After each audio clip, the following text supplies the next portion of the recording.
My guest today is my mother. Sharon Saim has been a lifetime student. She is a doctor of nursing practice and is retired from the Veterans Administration Center in Leavenworth, Kansas. Mom, welcome to my podcast. Hi. Thank you, Kris.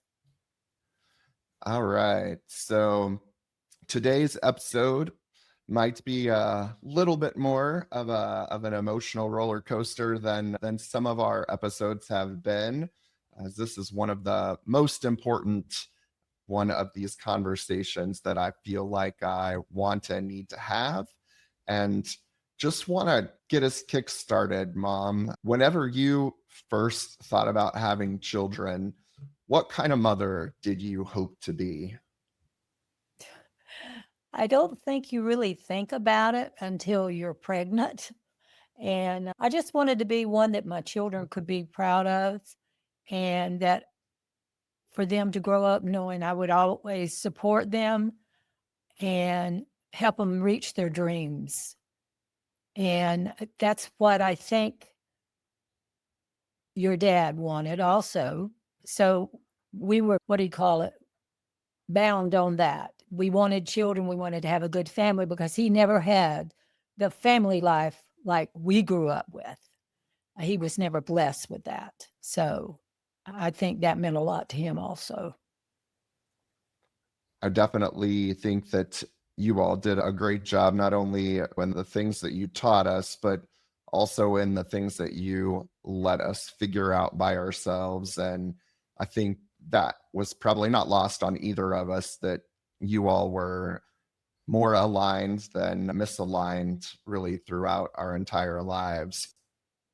What do you remember about those early years together after you became a mother? Oh, it was, I guess I really never really thought about what it would be like to be a mom. I was blessed, and you were blessed to have a good grandmother. So my mother and my father, I think I just wanted to be like my mom, although we butted heads a lot. She still was more than I could ever expect, and more, I was very thankful for my family. So, keeping that in mind, I wanted my family to feel that way when they got grown and they had kids. It's difficult though sometimes when you're trying to do that and you're going to school and you got two young boys, that they have their needs and wants. And your dad was in the military, so we moved around a lot. So those are times that maybe were a little bit more difficult. But I look back on them now and they are absolutely the best memories that I think anybody could ever have with growing up of our children and now my grandchildren and my great grandchildren. And I think we've got that core value that we strove so hard for. I agree. I think everyone in our family, and we're definitely lucky that we get to be together to have four generations of us alive and well at the same time. It's definitely a gift that I know a lot of folks don't get to give or receive. When you think about the things that you all wanted to instill as we were in us, as we were growing up, what did you want us to know most about life, even back then in the 70s? Because that was a long time ago. You just go ahead and tell them I was born in 1949 and your dad was born in 1945. So there was some old school still, I think, instilled in us. And so you and your brother Curtis basically brought us out of that because you had your minds about what you wanted to do, how you wanted to do it. He had his mind, and it was what it was. We had two teenage boys, and I swore I would never survive it. Here we are all these years later, and I think I'm still doing pretty good. But I think the main thing is that it takes work really to keep a family together, to keep them from going off tracks, to be there when they need you. And sometimes that's hard, but I think I'm proud of where we are today. And I was proud of where we were when you guys were getting out of high school, when you were getting out, getting busy and doing your own jobs and things like that. It was so very proud of our family. Yeah, when I think of all of the things that we have experienced in life, this is our one, two, three, four, with just dad, you, Curtis, and myself. We have gone through something tied to cancer 4 times now. You've had skin cancer, dad had cancer, and I've now had cancer twice. We have survived coming out with my own coming out of the closet at 31. And then there's just all of the life stuff that we have survived as well.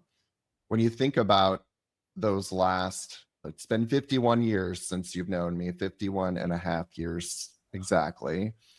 What's something that stands out in your mind as something that we survived together? Well, as you were married and you had children.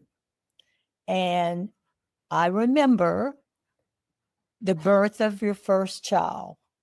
It stands out in my mind because your dad was with me and we were at the hospital. We sat with Lisa and you had a beautiful baby girl.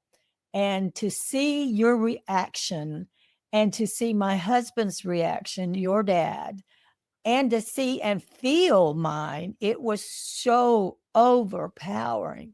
And I know it had to be overpowering for you and Lisa because you were beaming from ear to ear. She was wore out, but she was beaming from ear to ear. And so to me, that was probably one of the biggest events ever, is to see the birth of your first grandchild or to see the birth of your first child. And so I was glad that you got to do that. And I was glad that we got to do that as a family. And that's definitely something that we survived, not just the birth, but now he Having is a girl that grew up to be a teenager. exactly having a girl that has gone through her teenage years and now entered her 20s and now is a mother herself. And we're still surviving that together, which Yes, you are. is great. So it takes the community, and I definitely feel like we have established that in our family, that we are each other's community. And it's interesting how we've all helped raise each other through everything that we've gone through. And the only thing that I got out of this whole thing, I would never have told Kennedy, that was, I am so glad that I had 2 boys. I don't think I could have survived a girl. So just saying, but I love her to death. How would you say that motherhood changed you? I think you worry a lot more. Before I was carefree, I didn't really think about it, but boy, once you lay your eyes on that little baby and you hold him in your arms and it, I don't know, it's just, it clicks. It clicks and said, look what I have. Look what me and you created, Larry. This is from our love. This is our love child. And that was so amazing to have that feeling. And it's a feeling that I've asked other people that have had their first child, and there's no description of it. Seriously, absolutely no description of it. It's just an overwhelming, overpowering. And I would say it is a gift, a direct gift from God. I believe that. Because it's a miracle. Thanks for sharing that. I definitely agree. Again, just to be able to see your own children grow up, but then to get to see your children's children grow up as well, it has been one of the most awesome things ever. So I definitely relate to that. And I think I feel the same way about my grandchildren that you feel about your grandchildren. And I know that the distance, like the physical distance between some of us, Jacob and Chanel and Pia up in Alaska, while the rest of us are here in the Kansas City area, it definitely has stretched us apart, but we are still connected and keeping that connection alive. So I think And that I will tell you, where your children being born and your grandchildren being born and the happiness that you have from that, it comes back fourfold when you get a great grandchild, which I am blessed. Little Miss Pia, yes, and my little Anthony, better known Carol. So I'm just saying, to live to see my great grandchildren born is, oh, it's just phenomenal. when you think about all of those things like children and grandchildren and cancer and coming out and death, what surprised you most about who I've become? Are you talking about like when you came out? Just like who I've become as a man, as a father, as a business person, as a leader, just the person that I am today. What's the most surprising thing? To me, it's, I guess I hope I understand what you're asking. I think that to me, it doesn't matter if you become president of the United States, God forbid, I'd hate that, but anything that you became, you will always be my son. And I will always support you, and I will always be proud of you. I become proud of the man you've become. That will never leave me. But I hate to say this. Sometimes I have to look and say, he's a grown man now. You can't tell him what to do all the time. So sometimes there's that little thing, but I do the same thing with your brother. I probably, because he's the baby. So I probably I'm 2 times bad on you, but probably 4 times bad on him of letting him grow up. So Lucky him. oh yeah, I'm sure he's really thinks that's lucky. But you know what I'm saying? It's just that you don't. Yes, you go from a little boy to a teenager to a man to an adult man. But I hate to tell you this. It doesn't matter what you become. You, in my heart, and your brother will always be my boys. Always. Doesn't mean I love either one of you less or anything else. It's just I am your mother and I'm proud of both of you guys. So Love that. whatever you do, I'm going to cheer it. We both appreciate that. I know. So Last question for you before I take over and share something with you. What's it like watching your child walk through a cancer diagnosis?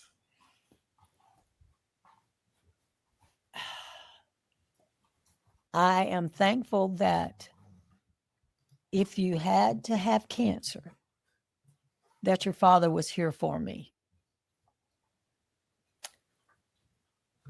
I don't know that I would have been strong enough because I leaned a lot on him.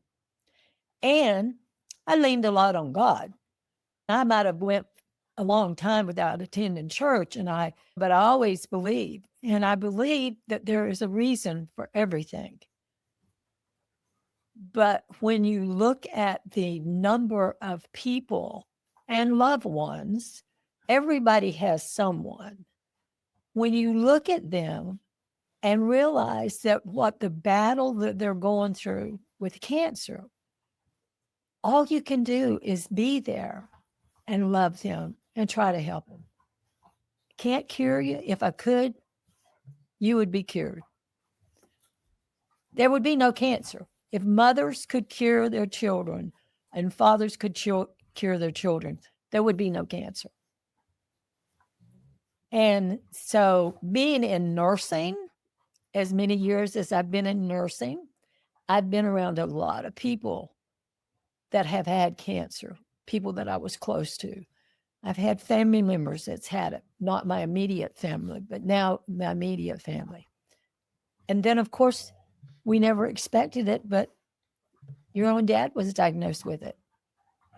And we lost him to that.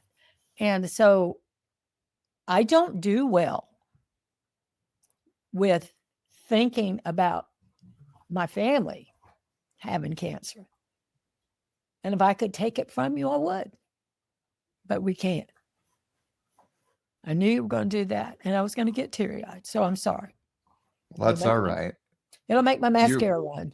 You can lean into that for the next couple of minutes. Every episode of the Dying Out Loud podcast, I take a couple of minutes to share just a personal message and expression of my gratitude and appreciation and love with the guests that I have on the show. And this show is no different. So if you don't mind, I'd just like to share a message that I prepared for you.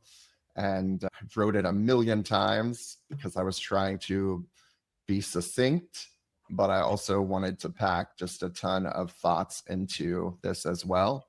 So, Mom, from me to you.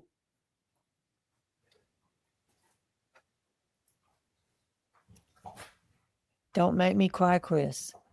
I don't even know how to begin to thank you.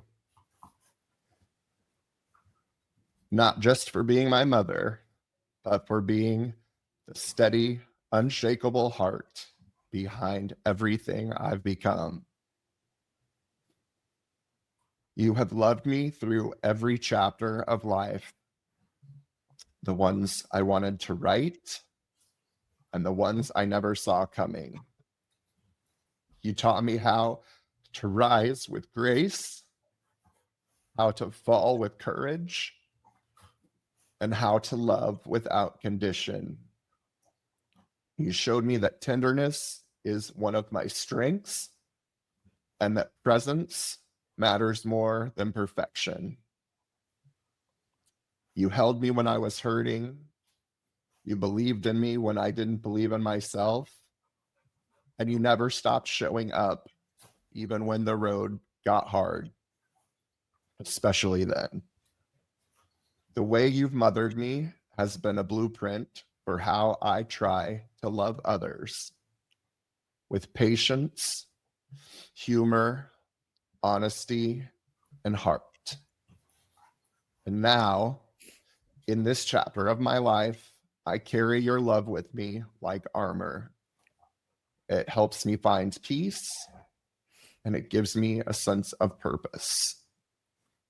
You are the very definition of what it means to love out loud. And I just want the world to know that you did a beautiful job. I'm so proud to be your son. And I love you more than words will ever say. So thank you. You are welcome. I love you to the moon and back. I love you too. Let's just take a moment and take a breath.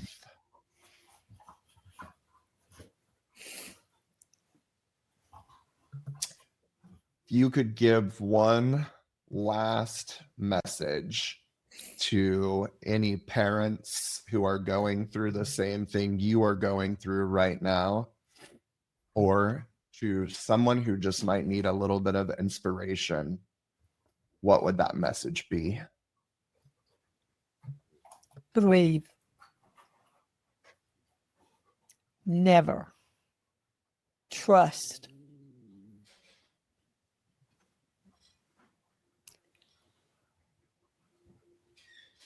It's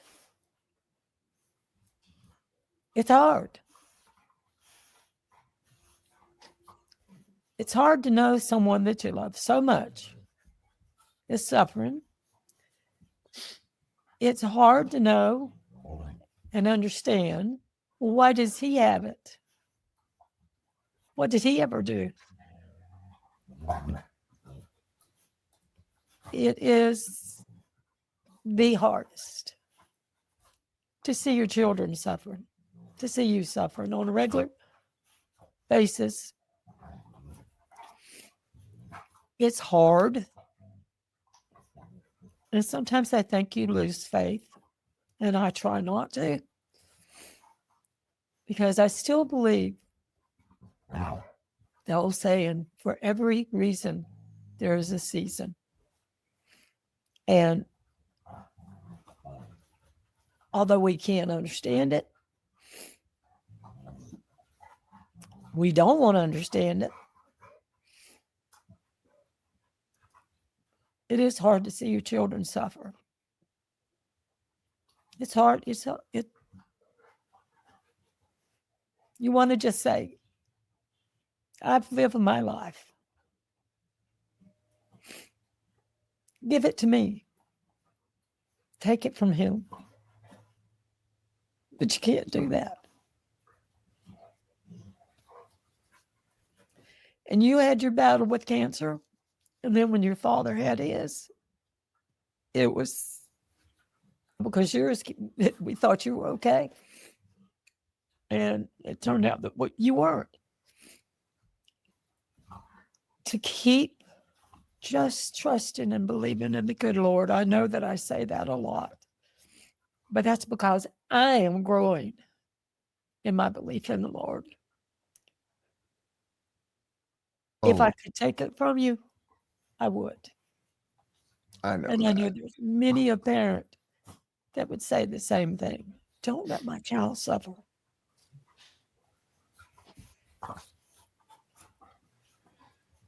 I'm going to try to lighten the mood in the last minute and a half that we have here.